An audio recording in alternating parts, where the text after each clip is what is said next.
Start करते हैं oscillations.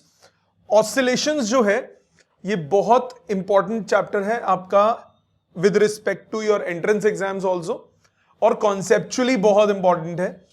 इसमें न्यूमेरिकल सोचने वाले हैं तो कृपया करके एक एक चीज को बहुत ध्यान से समझिएगा। I will start with the very basic things.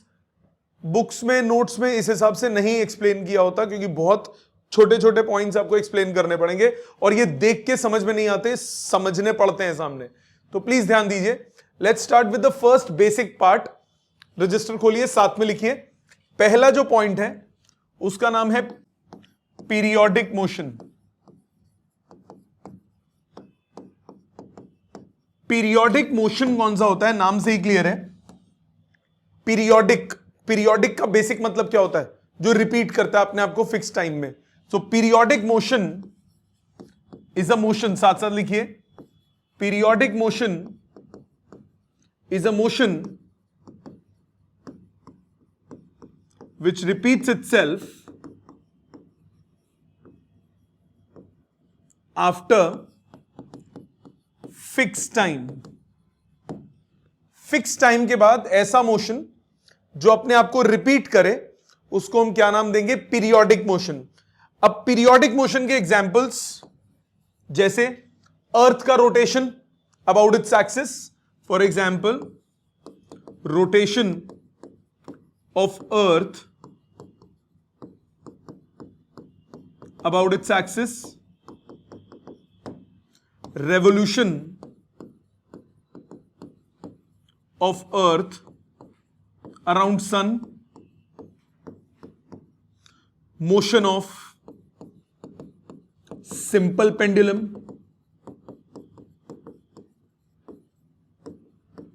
motion of spring, ये सब क्या हो गए? Periodic motion. पेंडुलम अपने आप को फिक्स टाइम के बाद रिपीट करता है कि नहीं करता मोशन को? वो क्या हो गया आपका?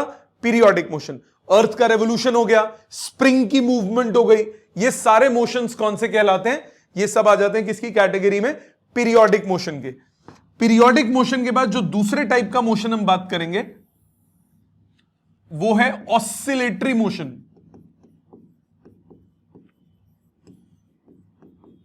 ऑसिलेटरी मोशन कौन सा होता है? जब भी हम ऑसिलेटरी मोशन की बात करेंगे तो ऑसिलेटरी मोशन हम उसको कैटेगराइज करेंगे जिसमें या तो टू एंड फ्रो मोशन होगा या फिर बैक एंड फोर्थ मोशन होगा। So oscillatory motion is a motion which is of the form of to and fro or back and forth। ये सारा मोशन कौन सा होगा? Oscillatory motion. For example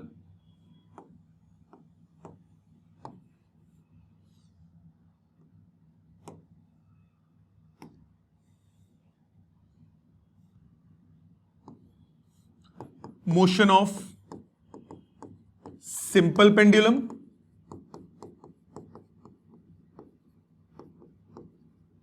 motion of spring, और भी बहुत सारे आएंगे। अभी बस मैं वही एग्जांपल दे रहा हूं जो आप इजीली सोच सकते हो। तो मोशन ऑफ सिंपल पेंडुलम हो गया, मोशन ऑफ स्प्रिंग हो गया, ये किस कैटेगरी में आ जाते हैं? ऑसिलेटरी मोशन के। अब ये जो दोनों आपको दिख रहे हैं ये दोनों पीरियोडिक भी हैं। सो जितने भी ऑसिलेटरी मोशन होते हैं वो सब पीरियोडिक होते हैं। Every oscillatory motion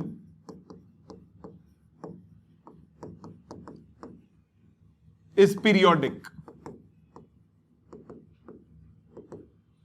but every periodic motion is not oscillatory। ये हम तब कंसिडर कर रहे हैं बेटा जब एनर्जी लॉसेस नहीं है। चाहे पेंडुलम हो, चाहे आप स्प्रिंग की बात करो, मोशन तब तक चलेगा जब तक एनर्जी लॉसेस आप कंसिडर नहीं करोगे। अगर एनर्जी लॉसेस होंगे तो धीरे धीरे वो थोड़ी देर के बाद तो रुकेगा ही रुकेगा ना। सो आपने पढ़ा होगा दो टाइप के मोशन होते हैं, एक होता है डैम्प्ड, एक अनडैम्प्ड। इसमें पढ़ोगे दोबारा। यहां तक बात समझ में आ गई? सो जितने भी ऑसिलेटरी मोशन होते हैं, अभी हम एनर्जी लॉसेस कंसिडर नहीं कर रहे, तो वो सारे के सारे क्या होते हैं? पीरियोडिक। बट सारे पीरियोडिक ऑसिलेटरी नहीं होते। जैसे अर्थ का रेवोल्यूशन है, वो पीरियोडिक है, वो ऑसिलेटरी नहीं है। अर्थ ऐसे थोड़ी ना घूम रही है यूं यूं यूं यूं यूं यूं, वो सिर्फ एक ही टाइप की रोटेशन में हो रही है, इसी तरह एक ही चक्कर घूम रही है, तो वो ऑसिलेटरी नहीं है, वो पीरियोडिक है। क्या ये 2 पॉइंट समझ में आते हैं सबको? इनमें कोई दिक्कत किसी को? ऑनलाइन किसी को यहां तक दिक्कत बेटा? No sir. अब आ जाते हैं मेन पॉइंट्स पे, और अब लिखना नहीं है, अब समझने पे फोकस करना है, क्योंकि अब जो मैं लिखूंगा उसके बाद मैं साइड हो जाऊंगा, अब तमीज से लिखना। अब हम बात करेंगे एक टाइप के मोशन की, इसको बोलते हैं हार्मोनिक ऑसिलेशन। लिखेंगे नहीं, समझेंगे।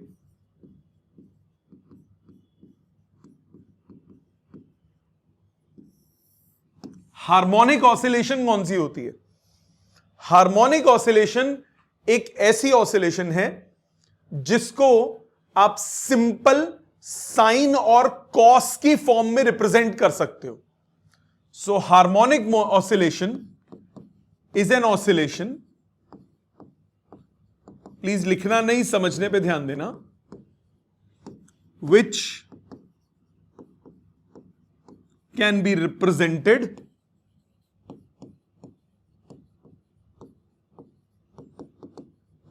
in the form of simple sine and cosine functions। ऐसी ऑसिलेशन जिसको आप सिंपल साइन और कॉस की फॉर्म में रिप्रेजेंट कर सकते हो, उसको हम क्या नाम देते हैं? Harmonic oscillation. सिंपल साइन और कॉस की फॉर्म में। ये कैसी फॉर्म होती है? ये ऐसी फॉर्म होती है y is equal to a sine omega t, या फिर y is equal to a cos omega t. अभी लिखना नहीं, एक एक चीज का मतलब समझा रहा हूं। y is equal to a sine omega t या y is equal to a cos omega T.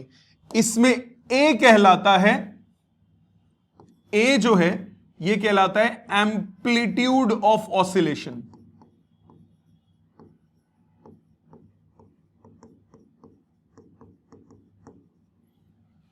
ए कहलाता है एम्पलीट्यूड ऑफ ऑसिलेशन, मतलब मैक्सिमम डिस्प्लेसमेंट।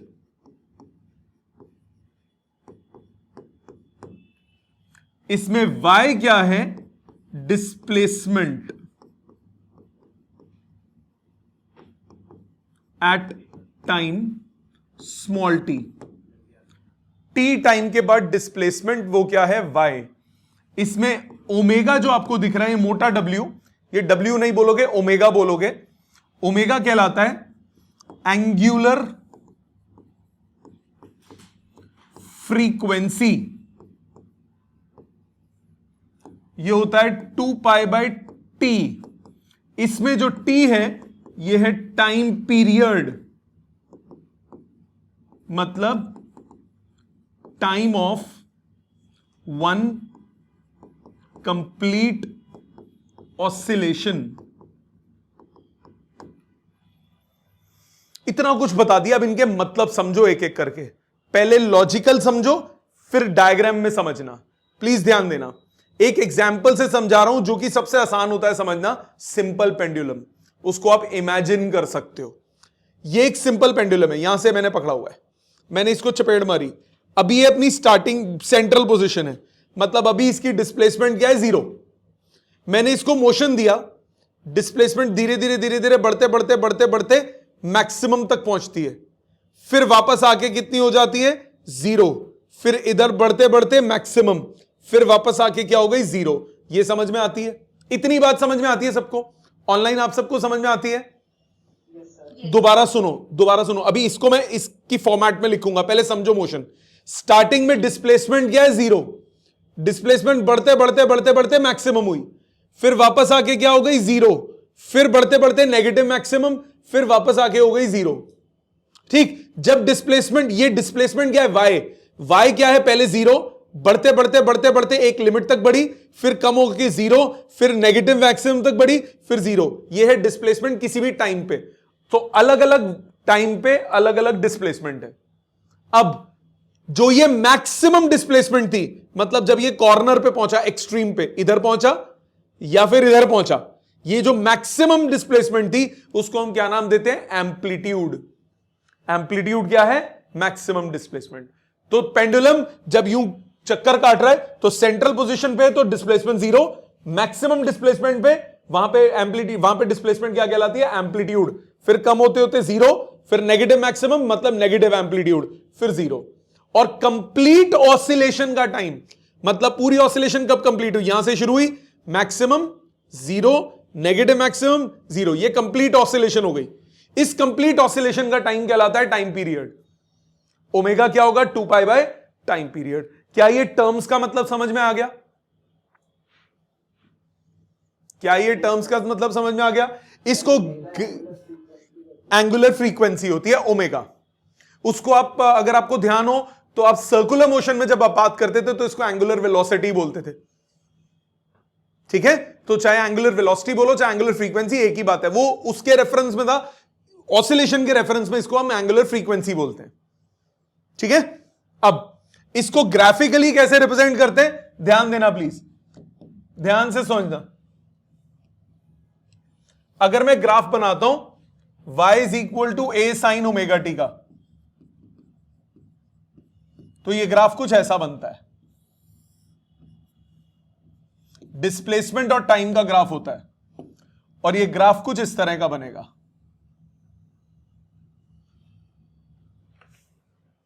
ये होता है y is equal to a sine omega t का। अब आप खुद सोचो, आप इमेजिन करो, जो अभी मैं मोशन ले रहा था, पहले जीरो डिस्प्लेसमेंट, बढ़ते बढ़ते मैक्सिमम, फिर जीरो, फिर नेगेटिव मैक्सिमम, फिर जीरो, वही तो हुआ। पहले जीरो डिस्प्लेसमेंट, बढ़ते बढ़ते क्या हुई? मैक्सिमम डिस्प्लेसमेंट, फिर कम होते होते जीरो, फिर नेगेटिव मैक्सिमम, फिर जीरो। तो ये साइन का ग्राफ है।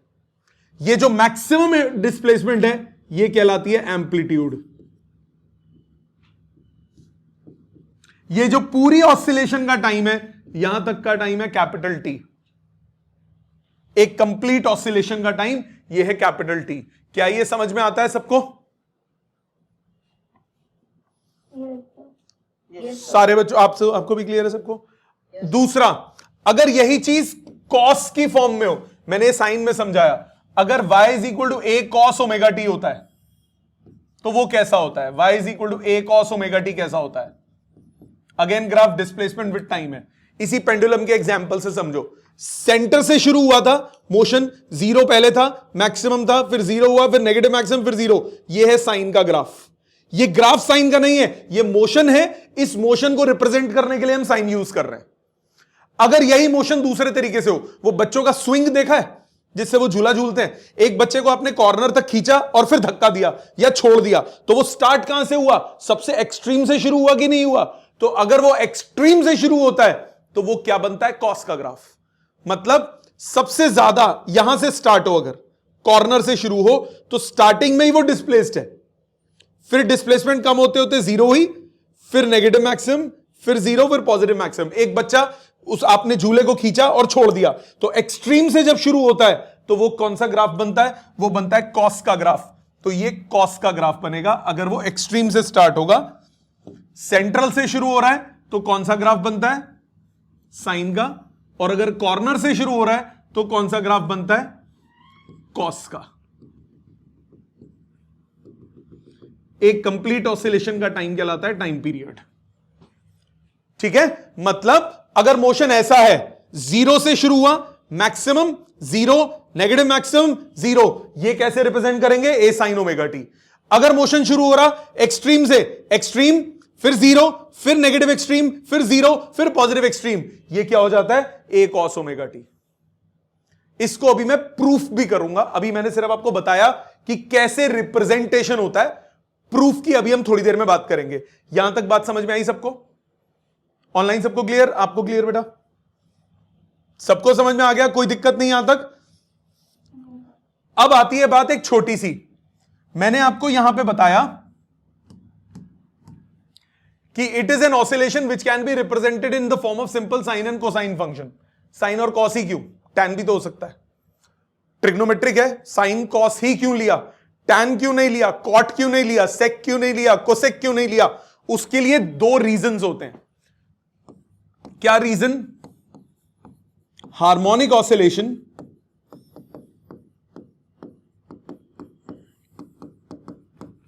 Must be periodic. Fix time के बाद वैल्यूज रिपीट करनी चाहिए। वो तो सारे ट्रिग्नोमेट्रिक में करती है, 360 डिग्री के बाद तो सबकी वैल्यू रिपीट करती है। एक कंडीशन ये होती है। दूसरी, harmonic oscillation must B continuous. कहीं पे भी नॉट डिफाइंड वैल्यू नहीं आनी चाहिए। साइन और कॉस को छोड़ के बाकी जितने भी ट्रिग्नोमेट्री है सब में कहीं ना कहीं नॉट डिफाइंड आता है। साइन और कॉस को छोड़ के tan 90 नॉट डिफाइंड होता है, cot 0 नॉट डिफाइंड होता है कि नहीं होता? sec भी नॉट डिफाइंड आता है एक जगह, और cosec भी नॉट डिफाइंड आता है, cosec 0 नॉट डिफाइंड होता है, sec 90 नॉट डिफाइंड होता है। सो कहीं ना कहीं नॉट डिफाइंड वैल्यू आती है, तो वो कंटिन्यूटी नहीं आती बाकियों में।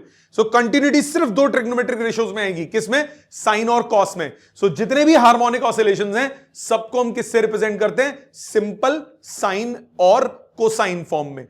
कैसे रिप्रेजेंट करते हैं? y is equal to a sine omega t या y is equal to a cos omega t. Sine वाला कब यूज करते हैं? जब कहां से शुरू हो? सेंट्रल से शुरू हो और चलता रहे, इसको क्या बोलते हैं? साइन। और अगर एक्सट्रीम से शुरू हो तो क्या हो जाता है?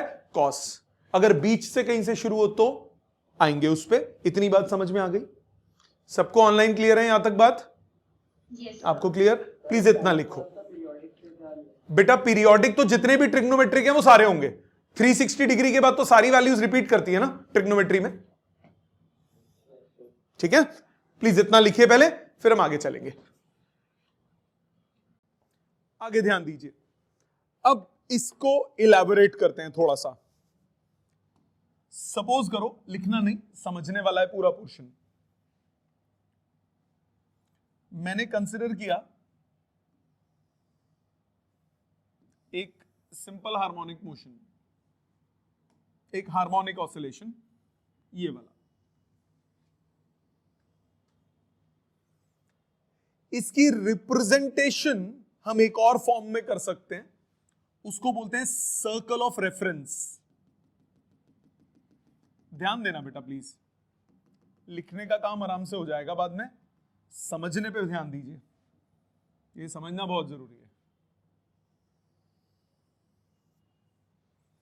ये मैंने एक सर्कल बना दिया, इसका नाम है सर्कल ऑफ रेफरेंस।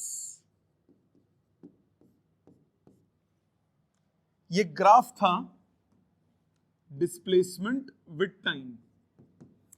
जितना एम्पलीट्यूड है इसका उतने रेडियस का सर्कल बना दिया।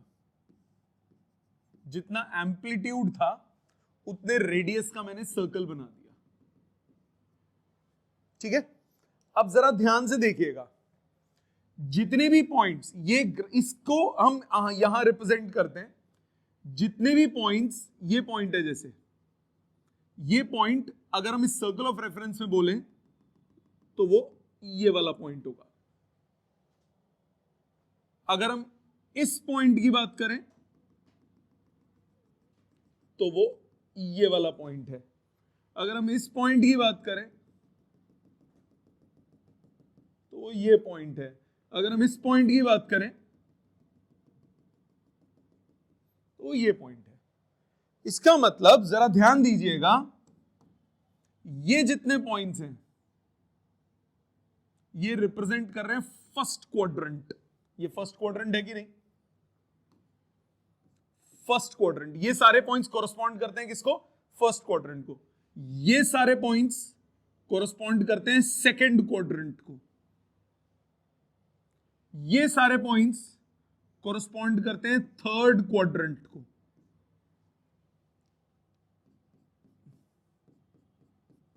और ये सारे पॉइंट्स कोरस्पॉन्ड करते हैं फोर्थ क्वाड्रेंट को।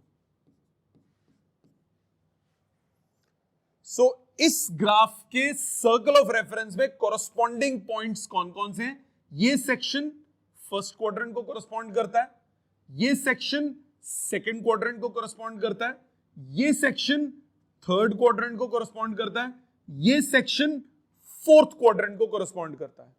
कोरस्पॉन्ड करने का मतलब क्या हुआ, उस पे ध्यान दीजिए। सपोज करो मैंने बोला ये डिस्प्लेसमेंट विद टाइम का ग्राफ, फिर से सेम चीज बना रहा हूं दोबारा।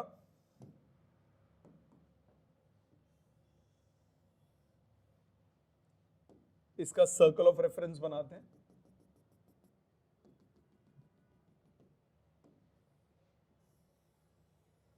ये इसका सर्कल ऑफ रेफरेंस बन गया।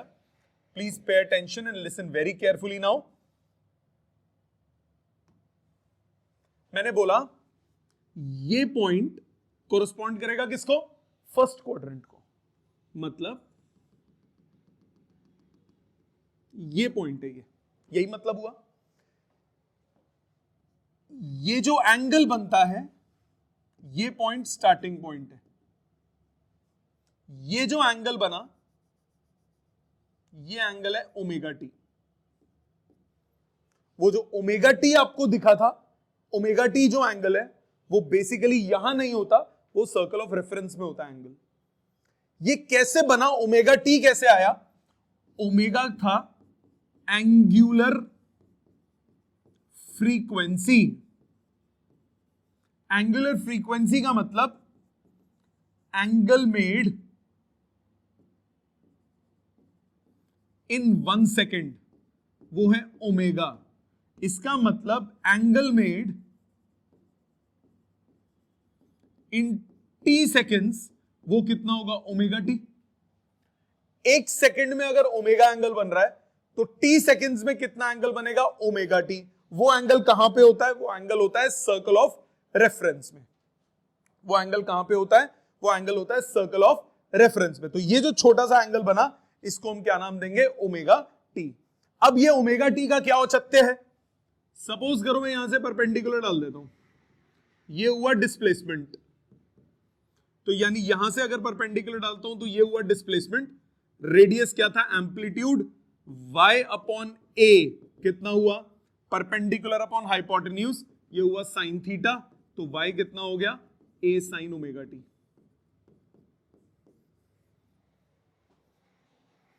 परपेंडिकुलर अपॉन हाइपोटेन्यूज कितना हो गया, sine theta. So y upon a हो गया साइन ओमेगा टी। तो ये ग्राफ किसका है, a साइन ओमेगा टी का ग्राफ है। इसी चीज को अगर मैं दूसरा ग्राफ बनाता हूं, अभी एक और तरीके से इलैबोरेट करूंगा, ध्यान दीजिएगा, दोबारा एक्सप्लेन करूंगा इस चीज को भी। अगर ये वाला ग्राफ है,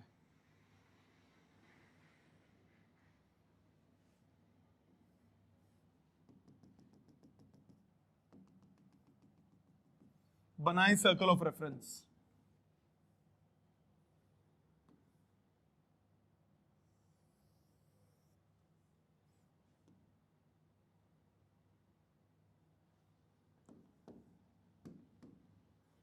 ये पॉइंट हो गया starting point, position at t equal to 0। ये पॉइंट कौन सा है, नीचे आने वाला, ये कौन से क्वाड्रेंट का होता है, सेकंड क्वाड्रेंट का। तो ये पॉइंट हुआ ये वाला पॉइंट। तो कितना एंगल कवर हो गया, ये एंगल हो गया ओमेगा टी। पिछले वाले में नोटिस करो, ये था स्टार्टिंग पॉइंट, ये था पोजीशन जब टाइम 0 है, ये थी पोजीशन जब टाइम 0 है। तो स्टार्टिंग पोजीशन से कितना एंगल बन रहा है, ओमेगा टी। इसमें स्टार्टिंग पोजीशन टॉप पे है, कितना एंगल बना, ओमेगा टी। अब यहां से परपेंडिकुलर डालो, ये हो गया y और ये a, ये ओमेगा टी। तो ये कितना एंगल हुआ, ये एंगल हुआ 90 माइनस ओमेगा टी। तो अगर अब आप बनाओ y बाय a, तो वो हो जाएगा sine 90 minus omega t. Sine 90 minus theta कितना होता है, कॉस थीटा। तो ये हो गया कॉस ओमेगा टी। तो y कितना हो गया, a कॉस ओमेगा टी। तो ये ग्राफ क्या रिप्रेजेंट कर रहा है, कॉस का ग्राफ। सो पिछला वाला ग्राफ क्या रिप्रेजेंट कर रहा था, साइन का ग्राफ। अगला वाला क्या रिप्रेजेंट कर रहा है, कॉस का ग्राफ। क्या ये बात समझ में आती है? दोबारा समझो, दोबारा समझो, कोई बात नहीं, दोबारा समझो। ध्यान देना, मैंने ये पहला वाला ग्राफ पहले बताओ, 0 से मैक्सिमम कोरस्पॉन्ड करता है फर्स्ट क्वाड्रेंट को, मैक्सिमम से वापस 0 कोरस्पॉन्ड करता है सेकंड क्वाड्रेंट को, 0 से नेगेटिव मैक्सिमम कोरस्पॉन्ड करता है थर्ड क्वाड्रेंट को, नेगेटिव मैक्सिमम टू 0 कोरस्पॉन्ड करता है फोर्थ क्वाड्रेंट को। पहला पॉइंट ये क्लियर है, ऊपर वाला ग्राफ दयाल जी, यहां तक ऊपर वाला क्लियर है बेटे, आपको क्लियर है? दूसरे पे आते हैं, ये जो लेफ्ट में मैंने सर्कल बनाया इसको हम नाम देते हैं सर्कल ऑफ रेफरेंस। अब आ जाते हैं नीचे वाले ग्राफ पे, सेकंड ग्राफ पे, ध्यान से सुनिए। मैंने बोला ये स्टार्टिंग पॉइंट था जहां से ग्राफ स्टार्ट हो रहा है, ये वाला कोरस्पॉन्डिंग पॉइंट ये पॉइंट हुआ, इसको बोलेंगे पोजीशन जब टाइम क्या है 0, पोजीशन जब टाइम की वैल्यू क्या है 0। अब t टाइम के बाद मैंने ये वाला पॉइंट ले लिया, यहां पे पॉइंट ले लिया, t के बाद अगर मैं यहां पॉइंट ले रहा हूं तो एंगल जो बनता है वो क्या कहलाता है, omega T. Angle omega T क्यों है? Angle made in 1 second omega होता है एंगुलर फ्रीक्वेंसी का मतलब, तो 1 सेकंड में ओमेगा एंगल बन रहा है, तो t सेकंड्स में कितना एंगल बनेगा, omega T. Unitary method, 1 second में ओमेगा एंगल बन रहा है तो t सेकंड्स में कितना एंगल बनेगा, ओमेगा टी बनेगा, यूनिटरी मेथड से निकाला। सो मेरे पास ये एंगल कितना हो गया, ओमेगा टी। ये बात समझ में आती है दयाल जी? बाकी सबको ये बात क्लियर है? तो एंगल ये कहां से बनता है, स्टार्टिंग पोजीशन से इस पॉइंट तक।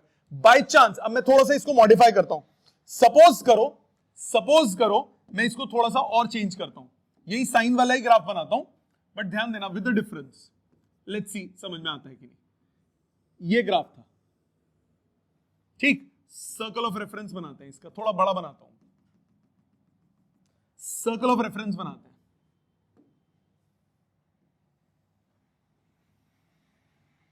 ये हो गया बेटा इसका सर्कल ऑफ रेफरेंस।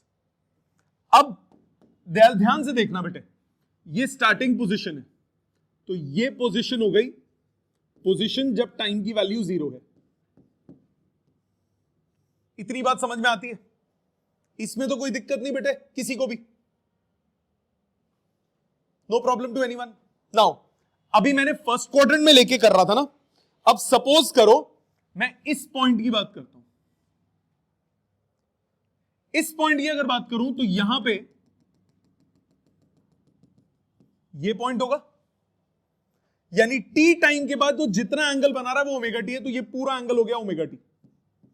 टाइम बढ़ता जा रहा है ना, see small t is a variable, small t is not a constant, capital T is a constant. मैंने बोला जब यहां से शुरू हुआ ये 0 टाइम है, टाइम बढ़ता जा रहा है, बढ़ता जा रहा है, बढ़ता जा रहा है, यहां तक पहुंचा, टाइम अभी भी बढ़ रहा है, बढ़ते बढ़ते फिर यहां पहुंचा, टाइम अभी भी बढ़ रहा है, फिर यहां पहुंचा, फिर टाइम अभी भी बढ़ रहा है, फिर यहां पहुंचा, तो स्मॉल t तो विल कीप ऑन इंक्रीजिंग, तो ये जो एंगल बन रहा है it will keep on increasing, it will not be a constant. So अगर मैंने पिछले केस में मैंने लिया था फर्स्ट क्वाड्रेंट में, तो ये वाला टाइम ये पॉइंट लिया, तो ये कोरस्पॉन्डिंग पॉइंट था। अब इसी पॉइंट को मैंने यहां पे इस केस में नीचे की तरफ ले लिया, कोई फर्क नहीं पड़ता, तो पूरा मोशन इस पॉइंट से इस पॉइंट तक का टाइम क्या है, स्मॉल टी, तो यहां से यहां तक का जो एंगल बनेगा वो कितना एंगल बनेगा, ओमेगा इंटू स्मॉल टी, और स्मॉल टी ये बड़ा वैल्यू हो गई। क्या ये बात समझ में आती है? अब यही चीज अगर सपोज मैंने यहां ली होती, सपोज मैंने फोर्थ क्वाड्रेंट में लिया होता, सर्कल ऑफ रेफरेंस बनाया, सपोज करो ये स्टार्टिंग पॉइंट थी, मैंने ये लिया होता, सो ओमेगा टी एंगल अब कौन सा हो जाता, ये पूरा। स्टार्टिंग से omega T is always measured from starting point, omega T is always measured from starting point, जो इनिशियल पॉइंट होगा वहां से मेजर करोगे। तो स्टार्टिंग पॉइंट ये है, पहले ओमेगा टी ये बढ़ता जाएगा 90 तक पहुंचेगा, फिर बढ़ते बढ़ते 180 तक पहुंचेगा, फिर थर्ड क्वाड्रेंट आएगा, फिर फोर्थ क्वाड्रेंट आएगा, तो यहां से यहां तक फर्स्ट क्वाड्रेंट, यहां से यहां तक सेकंड क्वाड्रेंट, यहां से यहां तक थर्ड क्वाड्रेंट, यहां से यहां तक फोर्थ क्वाड्रेंट, 4 क्वाड्रेंट्स के एंगल होंगे। अब जरा देखते हैं सेम आंसर आता है कि नहीं। मैं अगर इसमें परपेंडिकुलर प्लॉट करूं, ये मैंने y ले लिया, तो ये एंगल कितना होगा, ये एंगल होगा ओमेगा टी में 180 माइनस, स्टार्टिंग से यहां तक ओमेगा टी था, उसमें से 180 डिग्री ऊपर वाला सब्ट्रैक्ट कर दूं तो ये बीच का एंगल आ जाएगा कि नहीं आ जाएगा। ओमेगा टी तो पूरा था ना, ये पूरा ओमेगा टी था, उसमें से 180 डिग्री ऊपर वाला माइनस कर दूं तो नीचे बचेगा। तो अब इसकी इक्वेशन क्या बनेगी, जरा ध्यान देना, नीचे की तरफ है y, तो माइनस y क्योंकि नीचे की तरफ है, डिवाइडेड बाय एम्पलीट्यूड, इस एंगल के लिए ये हो गया परपेंडिकुलर, ये हो गया हाइपोटेन्यूज, कितना हुआ साइन एंगल कितना, ओमेगा टी माइनस 180। साइन में माइनस बाहर आ जाता है, minus sine 180 minus omega t. Sine 180 minus theta sine theta होता है, तो माइनस वाई बाय ए इतना आया, माइनस माइनस कट गया, वाई फिर से कितना हो गया, ए साइन ओमेगा टी, क्योंकि ग्राफ तो वही था ना। तो चाहे आप फर्स्ट क्वाड्रेंट लेके आंसर निकालो, चाहे सेकंड क्वाड्रेंट लेके निकालो, चाहे थर्ड लेके निकालो, चाहे फोर्थ लेके निकालो, डज नॉट मैटर। इस केस में कॉस का जब हमने स्टार्ट किया, ये स्टार्टिंग पोजीशन थी, तो स्टार्ट हम एंगल कहां से करेंगे, यहां से। किसी भी पॉइंट पे आऊंगा तो ये पूरा एंगल हो गया ओमेगा टी स्टार्टिंग से। अब सपोज करो इसका एक और एग्जांपल लेते हैं, यही कॉस वाले में एक और एग्जांपल बदलते हैं।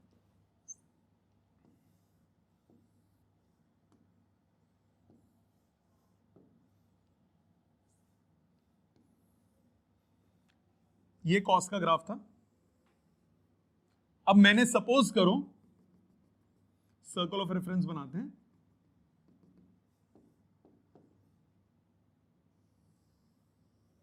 ये सर्कल ऑफ रेफरेंस बन गया।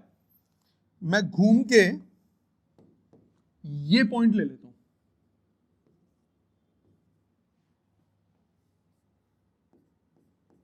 ये पॉइंट ले लिया। ये कौन से क्वाड्रेंट के पॉइंट है, फर्स्ट। मैक्सिमम से जीरो कौन सा होता है, सेकंड।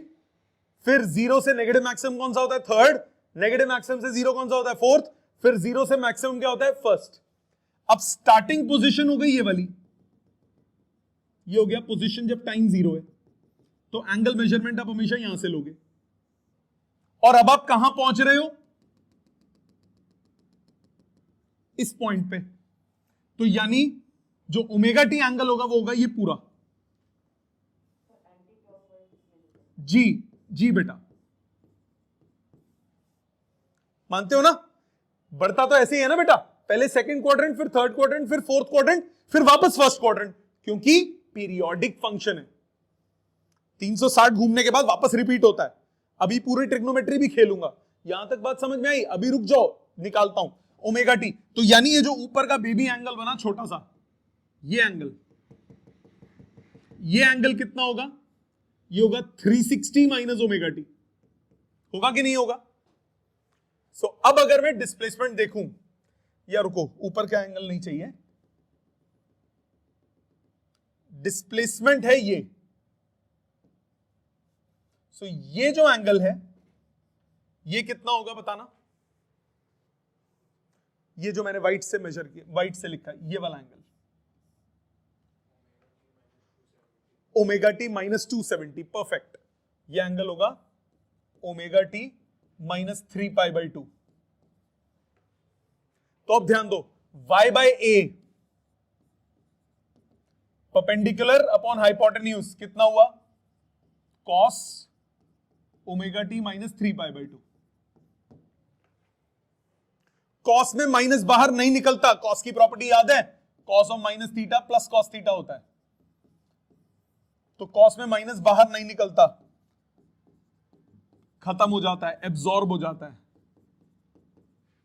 कॉस ले लिया मैंने, I am so sorry, perpendicular था तो साइन था, sine omega t minus 3π/2। Minus बाहर निकलेगा क्योंकि साइन है।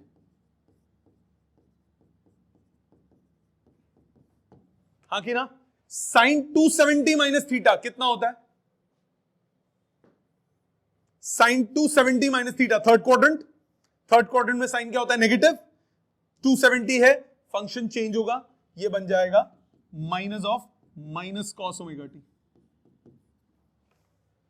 माइनस माइनस हो गया प्लस, सॉल्व करके क्या आया, ए कॉस ओमेगा टी। सेम आ रहा है कि नहीं आ रहा। सो डज नॉट मैटर, आप फर्स्ट क्वाड्रेंट लेके चलो, आप सेकंड लेके चलो, बस आपको ध्यान क्या रखना है कि स्टार्ट हमेशा आपको एंगल मेजरमेंट का कहां से करना है, स्टार्टिंग पोजीशन से।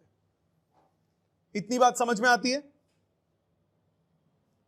इतनी बात सबको समझ में आती है बेटा ऑनलाइन, ठीक है। अच्छा जी, अच्छा जी, एक छोटी सी बात और करते हैं, फिर आपको टाइम दूंगा ये लिखने का सारा। ये जो एंगल आप देख रहे हो, ये जो एंगल आप देख रहे हो, जो ओमेगा टी एंगल आप इतनी देर से देख रहे हो, ये वेव थी, कैसी भी वेव थी,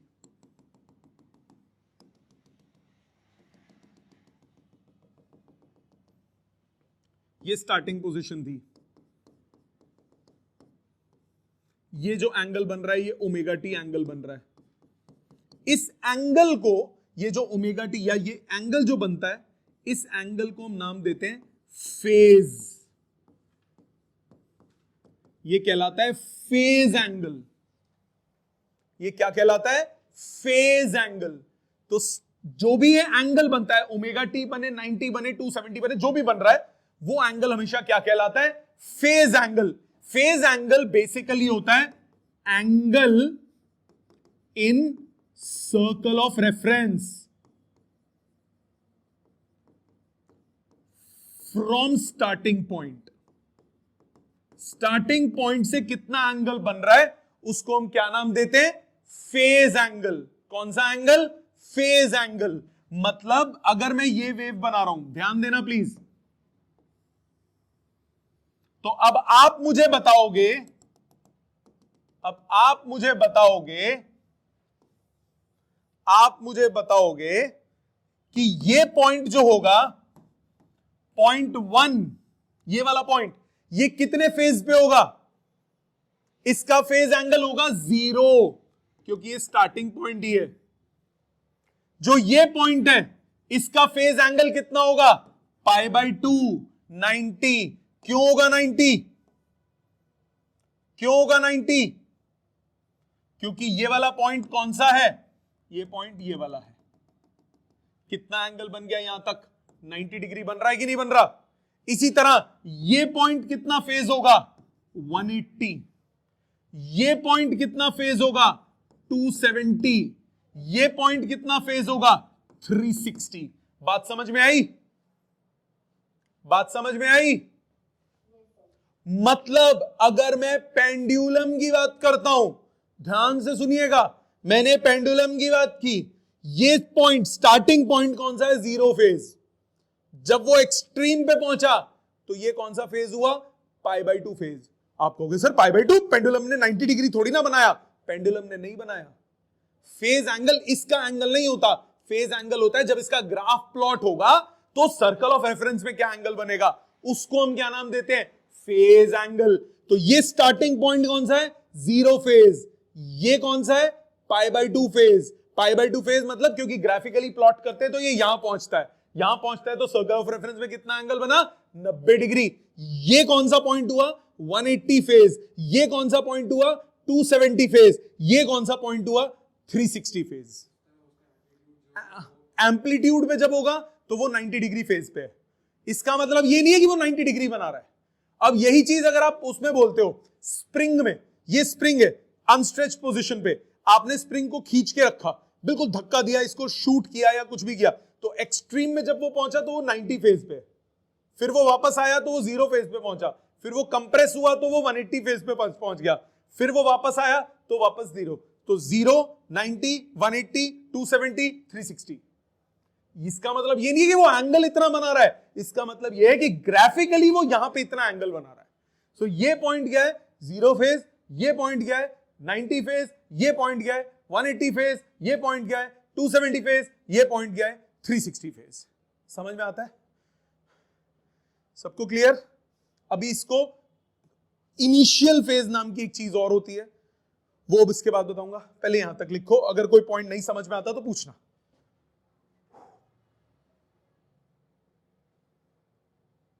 यहां से आगे ध्यान दो। ये मैंने आपको अभी क्या बताया, एक बार दोबारा देखो। मैंने बोला सर्कल ऑफ रेफरेंस में जो एंगल बनता है उसको फेज एंगल बोलते हैं। तो जब वेव स्टार्ट होती है तो ये 0 फेज, ये 190 फेज, 180 फेज, 270 फेज, 360 फेज, ये चीज है। अब जरा ध्यान देना बेटा प्लीज।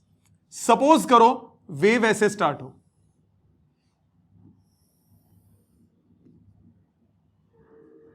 डिस्प्लेसमेंट विद टाइम का ग्राफ है और ये ग्राफ ऐसे स्टार्ट हो रहा है,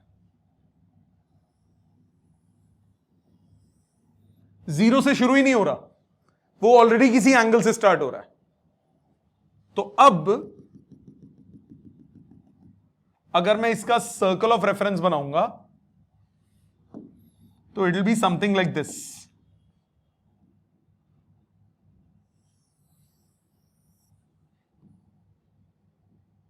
ये इसका सर्कल ऑफ रेफरेंस बना. This point is the starting point. Position at t equal to 0. हां कि ना? तो यानी वो स्टार्टिंग में ही किसी एंगल पे है. इसको बोल दिया फाई नॉट. और ये जो स्टार्टिंग एंगल होता है इसको बोलते हैं इनिशियल फेज. दूसरा नाम इसका एपॉक. जो ओरिजिनली बिल्कुल शुरुआत में जो एंगल बन रहा है इसको बोलते हैं इनिशियल फेज. मतलब आप जो कॉस वाला हमने पढ़ा ना उसको भी तो बोल सकते हो कि इनिशियल फेज कितना है, 90 डिग्री. बिल्कुल बोल सकते हो. सो इसमें इनिशियल फेज कितना हुआ, 90. इनिशियल फेज जो है, स्टार्टिंग एंगल जो है उसको बोलते हैं एपॉक. तो अब टी टाइम के बाद सपोज यहां पे है तो ओमेगा टी एंगल ये होगा कि नहीं होगा? होगा कि नहीं होगा? ओमेगा टी कहां से मेजर करते हो? 0 से, जहां से स्टार्ट हो रहा. तो यहां से स्टार्ट होके कितना एंगल बन गया? Omega T. टोटल एंगल कितना हो गया? Omega t plus phi naught. मतलब अगर आप इसकी इक्वेशन बनाओगे y अपॉन ए, ये है y डिस्प्लेसमेंट, सो ये पूरा हो गया y upon a is sine omega t plus phi naught. तो y कितना हो गया? a sine omega t plus phi naught. ये इसका ग्राफ हो गया. अब आप खुद सोचो, अगर फाई नॉट 90 डिग्री हो गया तो sine 90 plus theta cos theta होता है कि नहीं होता? अपने आप कॉस का कवर बन गया कि नहीं बन गया? तो इनिशियल फेज 90 कर दो, आपके पास कॉस ऑटोमेटिकली बन गया. इसी को अगर ऐसे ना स्टार्ट होके, लेट्स सपोज वो ऐसे होता, सपोज वो इस तरह से स्टार्ट होता नीचे से, तो अब आप इनिशियल फेज कैसे बनाते? ध्यान दीजिएगा.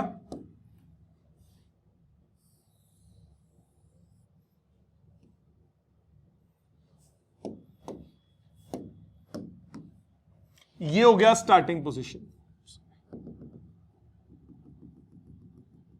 ये हो गया starting point. Position at t equal to 0. ये एंगल हुआ फाई नॉट. ये हुआ इनिशियल फेज. तो अब t टाइम के बाद अगर सपोज मैंने यहां पे ले लिया तो ओमेगा टी एंगल कौन सा होगा? ये पूरा एंगल होगा ना omega T.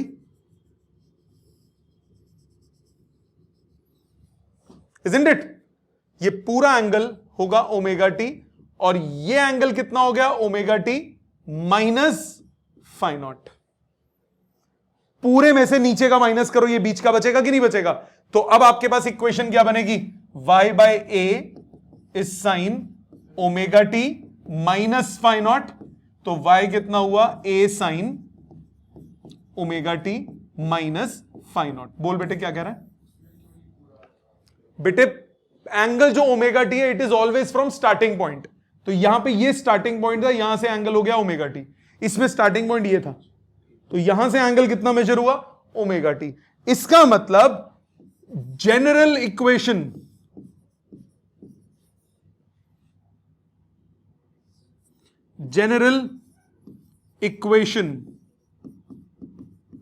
Of harmonic oscillation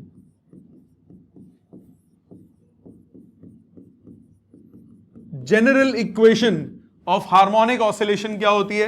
y is equal to a sine omega t plus या माइनस फाई नॉट. ये जनरल इक्वेशन है. इसमें कौन सी टर्म कौन सी है? ए क्या है? एम्पलीट्यूड. y क्या है? Displacement at time small t. Omega क्या है? Angular frequency. फाई नॉट क्या है? Initial phase. और ये पूरा का पूरा एंगल, ये पूरा एंगल क्या है? फेज। एंगल होता है फेज, और जो स्टार्टिंग का एंगल होता है वो क्या कहलाता है? Initial phase. समझ में आती है सबको यहां तक बात? ऑनलाइन सबको क्लियर है बेटा? Yes, sir. ठीक है। अच्छा, अब एक छोटा सा पॉइंट और, जरा सर्कल ऑफ रेफरेंस पे ध्यान देना।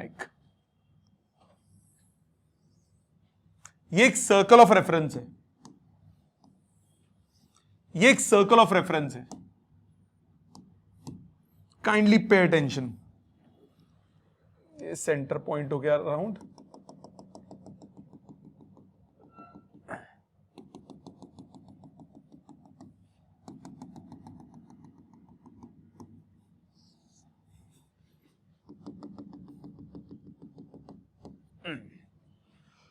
ध्यान देना मैं क्या करने वाला हूं।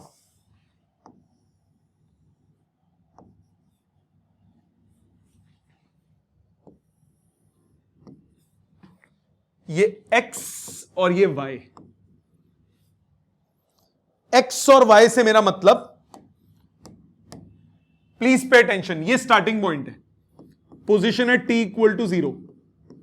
ध्यान से सुनना, ध्यान से देखना मैं क्या कर रहा हूं। ये पॉइंट अगर मैं इस ग्राफ पे बोलूं तो ये पॉइंट है, अगर मैं इधर बोलूं तो ये पॉइंट ये है। हां कि ना? ध्यान दीजिएगा इस पॉइंट की। अब स्टार्टिंग से बात करता हूं, यहां से यहां तक में टी टाइम के बाद वो इधर पहुंच गया।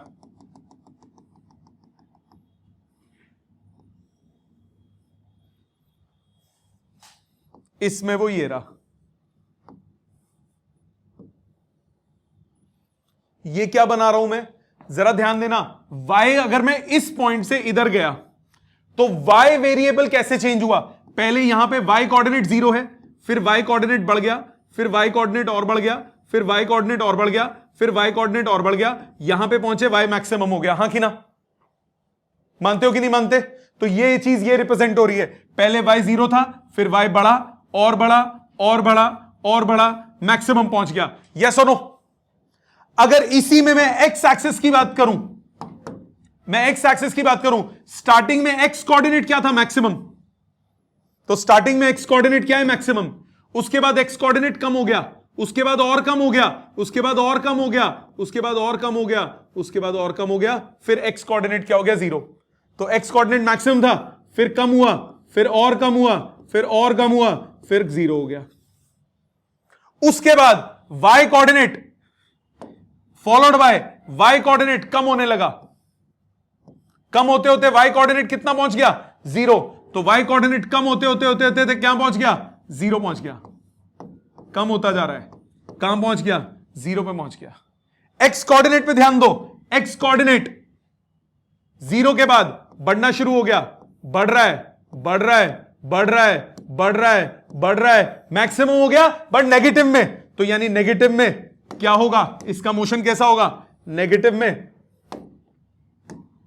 बढ़ रहा है, बढ़ रहा है, बढ़ रहा है, मैक्सिमम हो गया। फिर उसके बाद x कोऑर्डिनेट पे ध्यान दो, y कोऑर्डिनेट पे नेगेटिव बढ़ रहा है, नेगेटिव में बढ़ रहा है, और बढ़ रहा है, और बढ़ रहा है, और बढ़ रहा है, नेगेटिव मैक्सिमम हो गया।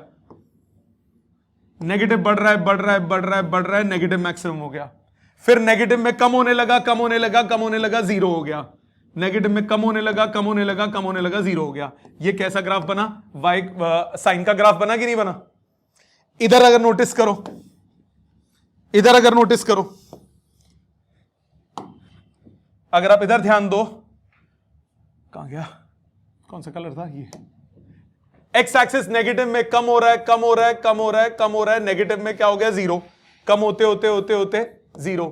फिर उसके बाद बढ़ता जाएगा, मैक्सिमम, बढ़ते बढ़ते फिर मैक्सिमम। तो यानी ये कौन सा ग्राफ बना? कॉस का ग्राफ बना। वो कौन सा ग्राफ बना? साइन का ग्राफ बना। मतलब अगर इधर मैं प्रोजेक्शंस की बात करता हूं, अगर मैं इधर प्रोजेक्शंस की बात करता हूं, ध्यान दीजिएगा,